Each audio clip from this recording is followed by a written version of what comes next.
violence against women exists disgusts and confuses me. I just don't understand how in our modern times it still happens, and more often than people want to admit. All the women in my life inspire me to want to educate others and end it forever. A world where violence against women doesn't exist would be like my world. The freedom to be yourself, walk anywhere, go anywhere, be anything, without fear. I hope that all the women in my life will experience this someday. So much of our collective spirit of patience, healing, and selflessness is generated by the women in society. It is only through the bright light of awareness, discussion, and support that we can banish the shadows of abuse which still haunt our communities. By taking an illuminated stand against physical and psychological violence against women, we're creating a brighter path for all of us to explore. Sadly, as a journalist, I'm reminded too often of violence committed against women. Violence against women is much more than physical abuse. The psychological abuse is just as damaging, leaving many women feeling there is no way out of the relationship. Violence against women does happen and continues to happen. It must stop.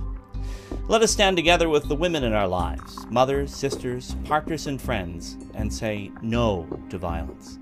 Through resources, education, tougher laws in action, we can tackle violence in our communities. We must incorporate more men in this movement because men are the core of the issue. Violence anywhere should be stopped, and because violence is a symptom of inequity, increasing fairness in the world leads to a more peaceful world for everyone. Stopping violence against women is important because the inequity at the root of this violence means the oppression of half the population. Violence against women is unacceptable in any form at any time. We must all take responsibility and action. Everyone has the right to live, study, and work in a safe community. Reported incidents of family violence annually represent over 10% of all violent crimes, and spousal violence represents half of all reported violence in Canada. We must take a strong stand and do everything possible to end violence against women.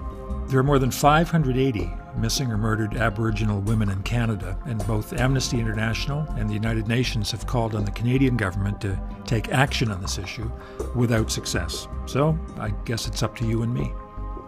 As I prepare to welcome my first daughter into the world, I can only hope, as she grows, that the statistics about violence against women, physical and psychological, will become nothing more than a footnote in the Wikipedia archive.